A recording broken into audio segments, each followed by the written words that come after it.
I totally understand if you think it's like an insulting question, you don't want to answer it, but it'd be actually really interesting for you to just take a minute and just, you know, almost have like a little kind of smile in your face and just think like, you know what, I'll probably look back to where I am right now and think that was kind of cute. It's like a nice memory that, like, you know, I personally look back to my high school years and I was so nervous around girls, but it's like, I wouldn't change it. It's only when you look back and you connect the dots and you're like, oh, okay, fair enough. It was kind of cute when I was like that. Again, you don't want to be nervous around girls for the rest of your life or anything, of course. But, you know, you're already on the right path, so you're already making progress. So why not just think to yourself, like, yeah, I'll probably be looking back to this moment as a symbol of innocence, inexperience, development.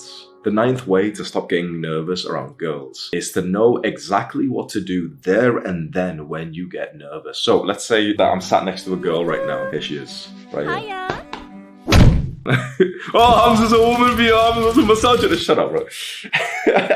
So let's say we're sat next to a girl and, you know, it's a first date or something, I'm feeling nervous, right? It's really valuable to try and physically feel the nerves that you have right now, because most of the time, you know what you'll realize? It's actually getting worse through your control. You see, you have a lot of control over your body and how comfortable you are and how relaxed you are, or how hypersensitive and anxious and nervous you are. You literally get to choose. You literally get to control this. So what if we do this? The next time we're nervous and there's a girl next to us and we become aware that we're nervous, right? So, you know, you're on this first date and you have the thought, maybe while she's speaking, because you're not very present, saying that I'm really nervous. Like, as soon as you're consciously aware of that, why not just open up the front of your body a little bit more? This may seem like silly to some guys out there, but I promise you, if you can just try this and trust me, if you physically, I'm talking literally like in the real world, open up your heart, your rib cage, the front of your body, you will feel so much more powerful. When I'm nervous or when I'm scared or when I'm anxious, I'm sat like this. This is why I'm like looking around like this. I'm closing my body. I'm a little bit scared. I'm, you know, pretending to be on my phone, pretending to do something. I'm like this. I'm closed up. Even though it seems too simple to be true, I've found that you can make such a big difference in your mood by literally just changing the way that you sit or you stand. I see this all the time with people who don't feel good. They're always like this. And people who mostly feel good, they always open up, especially men. Open up the front of your body. Look, there's different ways to sit. You can sit like this, and, you know, my stomach right now is like all curled up a little bit. How do you think I'm going to be breathing if my body's like this? Am I going to be breathing deep breaths like a king, like a superior man? Or am I going to be hardly breathing at all? Probably hardly. But if I open up right now, imagine how I'm going to breathe when, like, I'm taking up space. Literally, it's as simple as that. Just physically take more space. Open your stomach, open your heart, your rib cage, open all this. Even like right now, I've got my legs kind of crossed. Even just open them up as well. There's real science behind this. I won't try and explain the science to you because I kind of, like, you know, understand it, but I don't to a good level that I could teach you anything. But from my perspective, when we open up and we change our breathing and we take more of like a controlled, superior, strong posture, it changes the state that our body's in. Because when you're proper closed and you're breathing too fast or shallow, your body's in that parasympathetic, or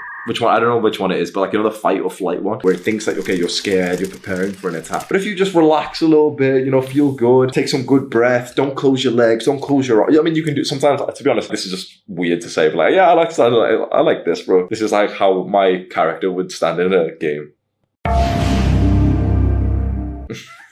Open everything up and especially breathe slowly. So the next time you're feeling nervous, you know the easiest thing you can do? Full deep breath. It should be so full that you actually think that it's like, it's too much. This feels almost a bit weird. She's going to notice that I'm taking a deep breath. That's like the level of breath that you should be taking. I'm going to take one full breath with you right now. I know that my YouTube retention rate's going to drop just because there's no dopamine. I'll get my editor to like make some explosions or some shit just so we can maintain the Jeffrey's attention. But take one full breath with me and I'll symbolize with my arms, right?